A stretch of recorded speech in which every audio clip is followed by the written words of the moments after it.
Nosso podcast tem convidados muito ilustres. Estamos falando diretamente do Congresso Brasileiro de Nutrologia, a 28ª edição, realizada pela ABRAN, Associação Brasileira de Nutrologia. Estamos no Centro de Convenções Frei Caneca e agora damos as boas-vindas recebendo o Dr. Luiz Luna, o professor Dr. Luiz Luna, que está conosco aqui. Um breve currículo do nosso convidado. Vamos lá, ele é nutrólogo, urologista geral e pediátrico e urodinamicista. O Dr. Luna também tem, dentre os seus títulos, vamos apenas destacar alguns, o doutorado em urologia pela Escola Paulista de Medicina, a Unifesp, Universidade Federal de São Paulo. Tem pós-graduações, diversas delas em nutrologia e nutrologia hospitalar pela ABRAN, onde hoje também é professor dos cursos nacionais de nutrologia. Além de ser docente, também em cursos de medicina da Faculdade de Ciências Médicas da Paraíba e Faculdade Médica Nova Esperança. Além de tudo, o Dr. Luna é médico cristão, que deixa exemplos e palavras muito apropriadas sobre Deus, sobre fé, em suas comunicações pelo seu canal no Instagram. Bem-vindo, Dr. Luna. Muito obrigado, fico muito feliz, muito honrado de estar aqui A honra é toda nossa, doutor. essa manhã de hoje. Muito obrigado. A honra é toda nossa. Eu queria que o senhor falasse já, nós tivemos nessa sua jornada de conhecimento aqui durante o Congresso, o pré-evento, o CIOS, o Simpósio Internacional de Obesidade e Síndrome Metabólica. Como é que foi a sua participação no CIOS? Foi excelente, foi muito gratificante, porque eu abordei um tema de hipogonadismo, tratamento do hipogonadismo no paciente com obesidade. E isso me deixa na minha zona de conforto, porque é justamente essa área de intersecção da urologia com a nutrologia, né? Então, a aula quando eu decidi fazer nutrologia, foi exatamente por um desses motivos, porque eu tinha no meu consultório um paciente que tinha obesidade e baixa testosterona, então, como urologista, eu só conseguia repor a testosterona, mas eu não conseguia tratar a obesidade, que era o fator causal daquela baixa testosterona, né? Então, hoje está atuando nessa área de hipogonadismo, e o nicho de aulas que eu tenho na Abram é justamente nessa intersecção que a Abram deixa muito claro no seu posicionamento o uso racional de hormônio de testosterona, né, somente no cenário de tratamento do hipogonadismo, né? Então, eu fico muito feliz porque eu posso ensinar aquela medicina que eu aprendi na Abram, que é uma medicina baseada em evidência. E ontem foi muito gratificante estar no evento. Ontem o senhor pôde fazer isso e teve uma boa resposta dos participantes. Foi excelente, louva a Deus, foi muito bom.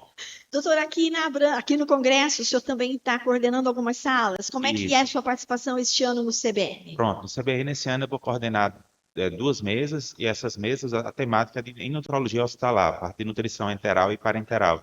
Então, os temas estão bem interessantes. Eu acho a nutrologia hospitalar, né, é um nicho de atuação muito específica do nutrólogo, né? Então, assim, porque tem situações, pacientes críticos em UTI, pacientes com fístula, pacientes com intestino curto, né, que somente o nutrólogo vai lá para nutrir esse paciente.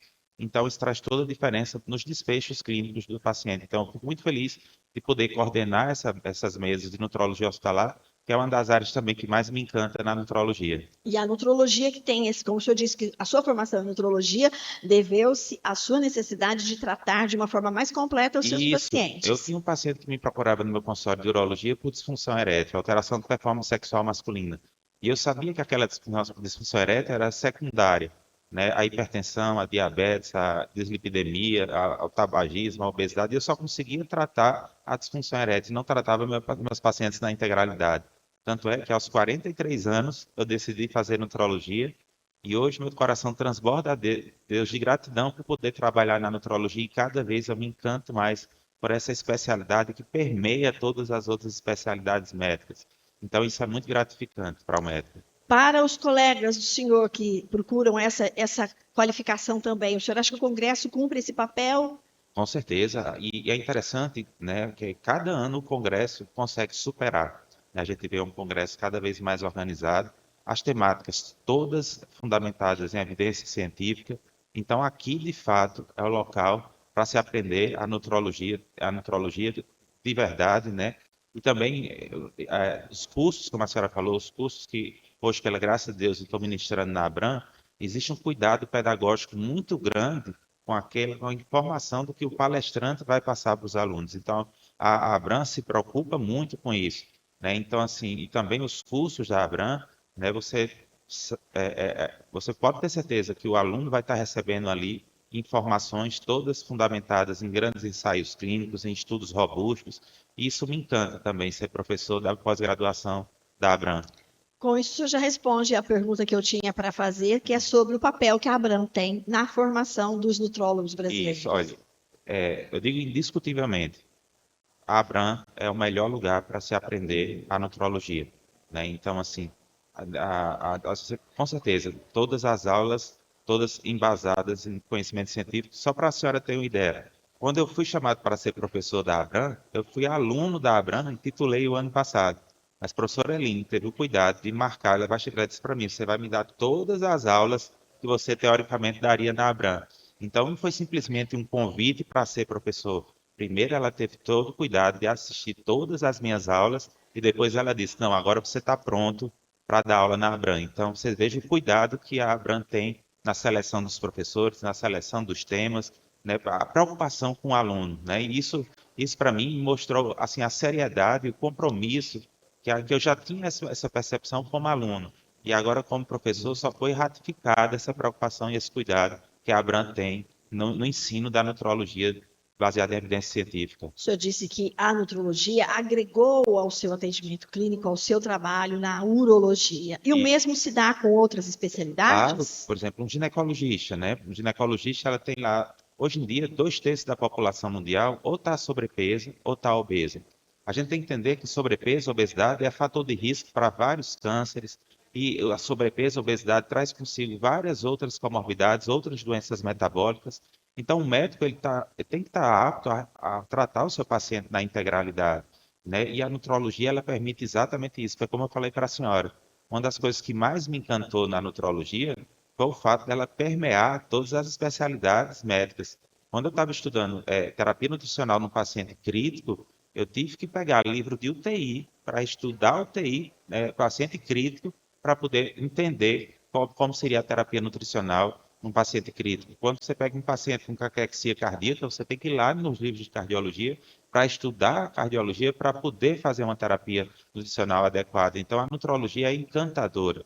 Então, é aquela questão que hoje eu diria, eu pensei em fazer nutrologia antes, né? Eu pensei em terminar meus dias como urologista. E aquela questão de pensar fora da caixa, né? Se você tem a oportunidade de tratar seu paciente na integralidade, né? A integralidade e a multidisciplinaridade, com certeza, é a melhor abordagem, vai ser sempre a melhor abordagem para os nossos pacientes. Então, eu acho que eu não diria especialidades específicas, eu diria que a nutrologia, ela se aplica, ela se casa em qualquer outra especialidade médica.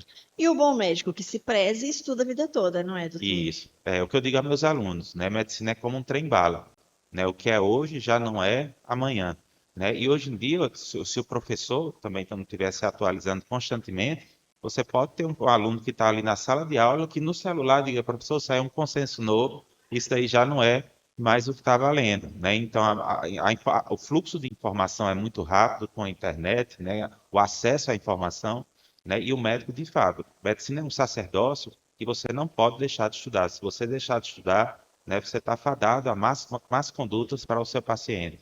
E a atualização que o Congresso Brasileiro de Nutrologia traz para os profissionais da área de saúde, ela é um dos pontos importantes do ano de cada profissional, doutor. Isso, e olha, se a senhora perceber, alguns temas aqui são dados, ministrados por endocrinologistas, por cardiologistas, por ginecologistas. Então, veja que, como eu falo de fato, né, a nutrologia ela faz essa interseção, essa ponte com todas as outras especialidades médicas. Eu acompanho o seu Instagram, doutor Luna, e eu observo que o senhor traz ali sempre assuntos muito pontuais, o senhor grava os seus vídeos, o senhor explica assuntos específicos, o senhor traz dicas e orientações bastante pontuais. O que é que norteia os seus conteúdos? É a sua prática clínica diária? São perguntas que chegam dos seus pacientes? Como é que o senhor faz isso? Isso, eu vejo os casos que eu atendo durante a semana, né? Vejo assim situações pontuais que eu posso trazer ali aquela informação no Instagram e às vezes eu abro caixinhas de perguntas ali para os meus pacientes, que é a maioria dos meus seguidores, e eles colocam desejam que eu fale determinado tema, eu faço ou no vídeo ou numa postagem fixa, mas isso varia, depender de algum paciente que eu atendi durante a semana, de alguma solicitação de algum seguidor em específico. Então, isso é o que me norteia meu conteúdo programado que eu vou trazer ali nas minhas redes sociais. Qual é o assunto do momento que as caixinhas lhe trazem? Hoje, como eu sou urologista, né, e eu trabalho com terapia de reposição hormonal já há 19 anos como urologista, né, então muitos pacientes pedem para eu falar sobre o uso de esteroides anabolizantes, que a gente sabe que infelizmente é uma realidade, né? Muitas pessoas hoje colocam da mesma importância você fazer dieta, você treinar, você receber hormônio para anabolizar ganho de força, ganho de massa magra, né? E a conta chega para esses pacientes, né? Então os efeitos colaterais vão chegar, né? Então assim, e eu tenho uma postura muito nas minhas redes sociais que eu sou formalmente contra esse tipo de abordagem, porque é uma medicina não baseada em evidência, né? A gente sabe que se você dá um hormônio para um paciente e ele anabolizou, você já chegou numa dose tóxica, né? Então esse é o que eu normalmente eu sou mais questionado, né, nas redes sociais. Esse é o assunto e é interessante que existe a senhora sabe que em rede social qualquer um pode falar qualquer coisa, Isso, né? Então, às vezes as pessoas até entram aqui nos cursos da Abram achando que vão aprender aquilo ali e se frustram porque vão aprender exatamente o contrário, porque vão isso. aprender o que se deve fazer de forma correta, um label para o paciente, né? Então, essa é o que normalmente eles mais me recrutam. E o papel de multiplicar a verdade é muito importante para vocês, médicos nutrólogos. E isso, a gente, olha, a nutrologia é uma especialidade reconhecida desde 1978. Então, hoje, eu tenho gratidão a Deus no meu coração. E eu não gosto de dizer orgulho, porque essa palavra não, eu não gosto de usar esse orgulho. Seria gratidão a Deus mesmo por ser nutrólogo. Hoje eu não tenho, eu tenho muita alegria de dizer que eu sou nutrólogo, né? A mesma alegria que eu tenho de dizer que eu sou urologista, eu tenho a alegria de dizer que sou nutrólogo e principalmente assim, de hoje estar na Abram, né? De estar participando da Abram, dando aulas junto com meus professores. Então, isso para mim é a pura graça de Deus na minha vida. Eu estou muito feliz. E vamos falar um pouquinho também dessa questão de Deus, né? O senhor tem um binômio muito bonito, que é a fé, junto com a medicina, que nem todos os médicos costumam utilizar nas suas postagens, nas suas palestras, nas suas aulas, nas suas conversas com seus alunos. O senhor sempre traz essa questão da benção de Deus, da presença de Deus. O senhor está até com uma série, acho, no Instagram, falando sobre fé, lendo alguns trechos, inclusive, eu achei bastante bonito isso. Queria que o senhor falasse um pouquinho sobre fé e medicina. Isso. Assim, não adianta eu fugir da minha essência, né? A minha essência é ser cristão. Então, se qualquer coisa que eu fizer não apontar para a glória de Cristo Jesus, isso não vai ter sentido, né? Então, assim, até algumas pessoas questionam, Luiz, você traz questões sobre fé, a palavra de Deus, em sua rede profissional, no seu Instagram profissional, mas eu não posso deixar de mostrar a minha essência, que é um médico cristão. Eu não posso deixar de ser um marido cristão, um pai cristão.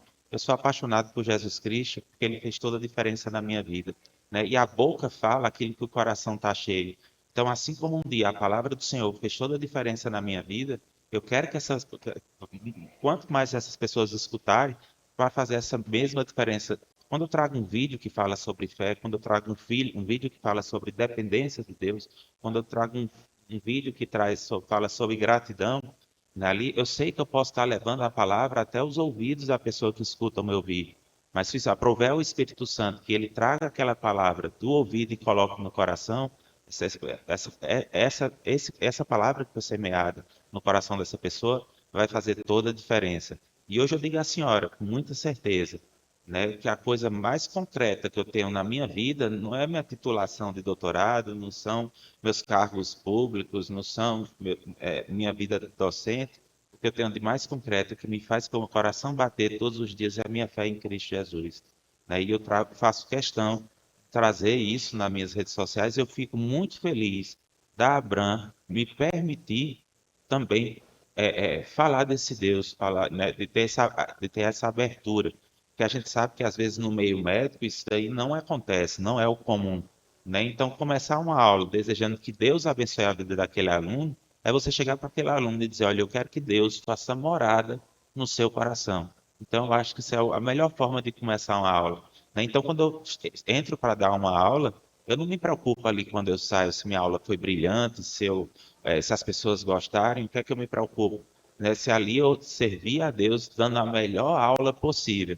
E ali eu quero que quem apareça não seja eu, mas Cristo Jesus. Então, se o que eu fizer, tudo que eu fizer, cada batida do meu coração, cada respiração minha, tem que apontar para a glória de Cristo. E outra coisa, o sol só brilha quando não tem nenhuma estrela brilhando, né? Então, mais de Cristo, que ele cresça e que eu diminua. Esse é meu lema de vida. Muito obrigada, doutor Obrigado. Deus Adolfo. É um abençoe, prazer viu? tê-lo aqui, viu? Prazer Deus o foi meu. abençoe Deus também. abençoe. Muito obrigado. Amém.